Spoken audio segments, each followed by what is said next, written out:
So dear student, আমরা হচ্ছে integration এবং হচ্ছে ডিফারেন্সিয়েশন কিভাবে করে বিল্ট ইন ফাংশন ইউজ করে এটা আমরা হচ্ছে অবজার্ভ করলাম। অর্থাৎ যে কোনো একটা ফাংশনে, যে কোনো কন্টিনিউয়াস যে কোনো ফাংশনের আমরা কি করতে পারি, ডিফারেন্সিয়েশন এবং ইন্টিগ্রেশন বের করতে পারি, এবং এটা আমরা হচ্ছে প্লট করেও হচ্ছে দেখছি। সো এটা আমাদের অবশ্যই মাথায় রাখতে হবে কিভাবে কোনো একটা ফাংশনকে আমরা ডিফারেন্সিয়েশন করব বা ইন্টিগ্রেশন করব। ওকে, বা যে কোনো একটা যদি হচ্ছে কার্ভ থাকে, সেই কার্ভ থেকে আমরা হচ্ছে কিভাবে ডিফারেন্সিয়েশন করব, সেই কার্ভের ইকুয়েশন বের করে। এখন আমরা দেখতে চাচ্ছি ইন্টিগ্রাল ভ্যালুগুলো কিভাবে বের করে। ঠিক আছে, আচ্ছা, বিল্ট ইন ফাংশন ইউজ করে আমি ইন্টিগ্রাল একটা ভ্যালু বের করব। তো আমাদের, আমি ধরলাম আমরা হচ্ছে বের করতে চাচ্ছি এরকম একটা ফাংশনের, ধরো এ থেকে বি পর্যন্ত, ধরলাম হচ্ছে আমি আগেরটাই করলাম cos x, এটাকে ইন্টিগ্রেশন করি, এটাকে করলে আসবে কি sin x। তো sin x যদি হয় তাহলে এটা হচ্ছে a টু b, তাহলে কি হবে sin a মাইনাস কি হবে sin b। আচ্ছা, আমি ধরে নিলাম a ইকুয়াল টু হচ্ছে পাই বাই সিক্স আর b ইকুয়াল টু হচ্ছে পাই বাই টু, অর্থাৎ পাই বাই সিক্স থেকে পাই বাই টু এই পর্যন্ত আমরা ইন্টিগ্রেট করতে চাচ্ছি। ঠিক আছে, 30 ডিগ্রি টু 90 ডিগ্রি, তাহলে এখানে হবে কি, আচ্ছা এটা আসলে হবে হচ্ছে বি মাইনাস এ। ঠিক আছে, তাহলে সাইন বি কত, সাইন বি হচ্ছে sine pi by two minus sine pi by six.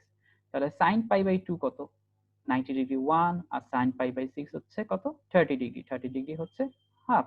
তাহলে এটার অ্যান্সার কত, হাফ। তো এই অ্যান্সারটাই আমরা আনার ট্রাই করব। ঠিক আছে, তাহলে আমরা যদি আনা ট্রাই করি, তাহলে আমরা প্রথমে যেটা করতে পারি, আমাকে ফাংশনটা ডিফাইন করতে হবে। তো ফাংশন ডিফাইনের আগে আমরা জানি ইন্টিগ্রেশন এবং ডিফারেন্সিয়েশনের জন্য সিম্বলিক ভাবে এক্সপ্রেস করতে হবে। তাহলে সিম্বলিক টুল বক্স ইউজ করলাম সিমস এক্স, এন্ড দেন হচ্ছে ফাংশন আমাদের কি, ফাংশন এফ ইকুয়াল টু হচ্ছে cos x। এখন এটাকে আমরা ইন্টিগ্রেট করব। তো ইন্টিগ্রেট করার জন্য আমি আগে হচ্ছে ধরে নিলাম আমার হচ্ছে লিমিট হচ্ছে a ইকুয়াল টু কত, pi by six, and b equal to কত, পাই বাই টু।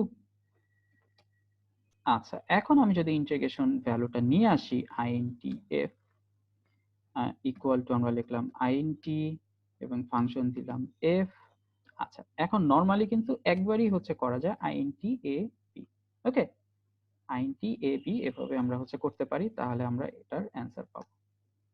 তাহলে আমরা হচ্ছে সিমস এক্স লিখলাম, ফাংশনটাকে ডিফাইন করলাম, আমরা হচ্ছে কোন রেঞ্জে আমরা ইন্টিগ্রেট করতে চাচ্ছি সেটা লিখলাম, দেন আইএনটি ফাংশনটা আমরা ইউজ করলাম। ঠিক আছে, তো এখান থেকে কি হাফ অ্যান্সার আসার কথা, তো আমরা হচ্ছে আসে কিনা আমরা একটু দেখি। সো আমাদের অ্যান্সারটা নিচে চলে আসছে। সো আমরা দেখি F equal to cos x এবং কি ফাংশন ভ্যালুটা কত আসছে, হাফ। সো অ্যান্সারটা হাফ। তো জেনারেলি এভাবে অ্যান্সার দিচ্ছে। আচ্ছা, মাঝে মাঝে এরকম হয়, ধরো হচ্ছে আমার অ্যান্সার আসছে 100/7, তাহলে ও কিন্তু 100/7 এভাবেই লিখবে, বা হচ্ছে 37/2, তো এভাবে লিখবে। কিন্তু আমরা যদি এটাকে ডেসিমেলে আনতে চাই, তাহলে আমরা এভাবে লিখতে পারি আইএনটি এফ। আমরা যদি হচ্ছে ভগ্নাংশ অ্যাভয়েড করতে চাই, ধরো এটা ইকুয়াল টু, তো আমাদের একটা ফাংশন ইউজ করা যাবে আইন ডাবল। ঠিক আছে, এটা যদি আমরা লিখি তাহলে এটা কনভার্ট হয়ে যাওয়ার কথা। ইয়েস, সো এখন কত আসছে, 0.5। তাহলে আমরা হচ্ছে কিভাবে ইন্টিগ্রাল ভ্যালুটা আমরা হচ্ছে বের করে এটা আমরা হচ্ছে দেখলাম। ওকে, তাহলে আমরা দেখলাম হচ্ছে কিভাবে সিমস ইউজ করে এই কাজটা হচ্ছে করে। এখন আমরা যেটা করতে চাচ্ছি সেটা হচ্ছে সিমস ইউজ না করে কিভাবে করে সেটা আমরা একটু দেখবো। ঠিক আছে, আচ্ছা, তো সেটা যদি আমরা দেখতে চাই, আমরা হচ্ছে ফাংশনটাকে এখন অন্যভাবে ডিফাইন করতে চাচ্ছি। ফাংশন হ্যান্ডলিং, ধরো at x cos x। ঠিক আছে, তাহলে এটা আমরা হচ্ছে ইন্টিগ্রাল ভ্যালু বের করব। তো নিয়মটা হচ্ছে ইন্টিগ্রাল ভ্যালু বের করার এফ, আমরা হচ্ছে নাম লিখলাম হচ্ছে int F equal to integral, integral হচ্ছে এফ, আমরা লিমিট দিলাম এ বি, তাহলে এটা অ্যান্সার করলে ইন্টিগ্রাল ভ্যালুটা চলে আসার কথা। আমরা এ বি এর মানটা বসায় দেই, এ ইকুয়াল টু হচ্ছে পাই বাই সিক্স এবং বি ইকুয়াল টু কত, পাই বাই টু। তাহলে এটার অ্যান্সারটা কত আসবে সেটাই আমরা একটু দেখি।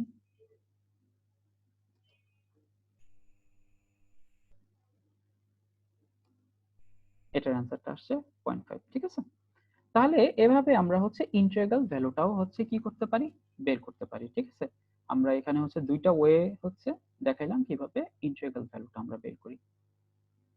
ওকে, থ্যাংক ইউ। সো আমরা হচ্ছে নেক্সট ভিডিওতে করব হচ্ছে কিভাবে ট্রাপিজয়েডাল রুল অ্যাপ্লাই করে ইন্টিগ্রেশন করা যায়।